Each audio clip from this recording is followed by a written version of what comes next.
sukot ako ang katbang nga pag naay unang mo object sa ang argumentation pili. Ang imong gi-raise, may una sa nato i-raise kay ang pinaka-highest form o point of order. Okay? Yes. So, we have to decide yung point of order niya na it should be based on the topic yang i-discuss na tulong ng authority. We have to decide. Hindi gusto mo dito, wala pa ko nito sa topic. Malutuwa ka lang kung ipadagan ang timing. Ang sa kuha karon, ang sa kuha ba, naasa to ang rules, mabata ng point of order ko, nga allowed ang objection sa panahon sa argumentation. Kadaghan ko na ikatupang ninyo from Pastor Villaber, kadong dito kang kamulan ng Going forward, para mo wala sa ko. Wala kong gingon nga, kining tawagin argumentation karon, kaya kabalo mo kung dili mo gusto object. Pag naay unang mo objection, pili. comment the rules na sila. Diba? Okay, utubag ako. Kami man ang nagkuhan, kami man, ang moderator, ang moderator, diba? Gantan ako, sir. Kaya amay siya order na kanang iyang ipabot ang riba ni Salis if ever na kay o i-amend ang rules sa rules no? Para nga mapalo na to na kung na-object so automatic na yung rules.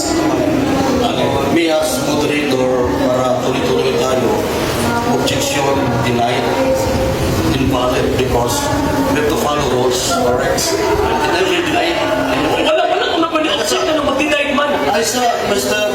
Sino nag-decide na din as moderator yung respect ni moderator right? Nag-point of order ka ko. Ang presentation sa moderator, wala ako na objection denied okay?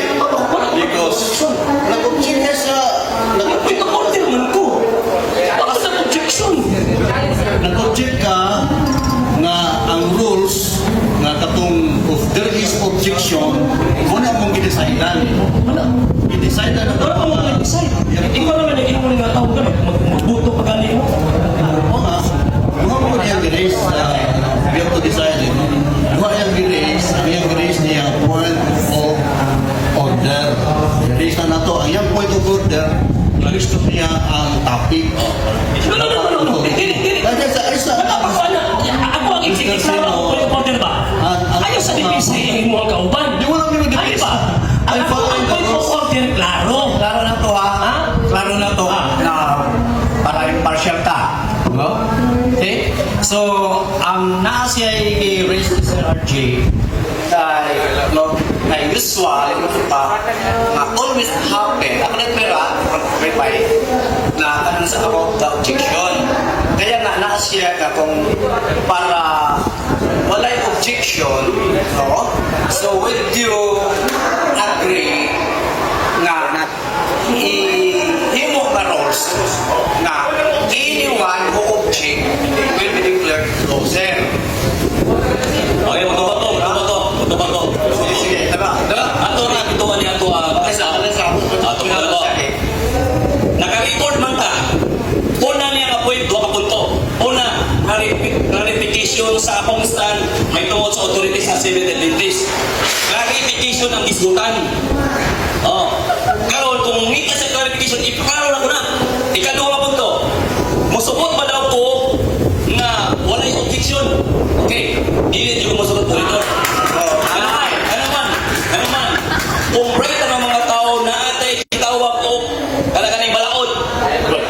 Pagkaroon na ng objection o talaga ng kitawag o kung ako ng ako na. Kaya na ay suggestion of whether you agree. So if ever, both side, na din ang agree, so continue, ang ito ang rules.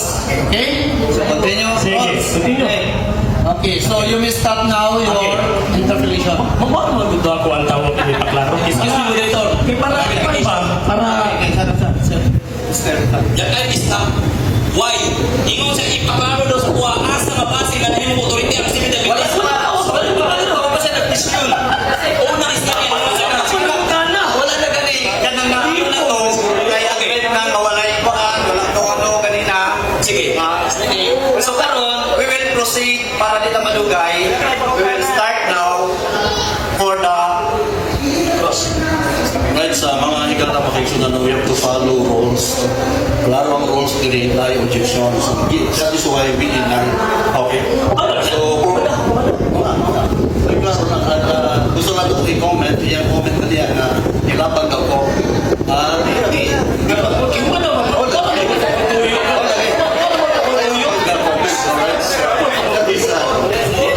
So, proceed. Sa hindi pa po nakapag-follow sa mga pages po natin, i-follow nyo po yung mga pages po natin. RJ Horolanciano II, The TV Apolia Punto Argumento page, Kuya Apologies TV page, and RJ's Vlog 2022.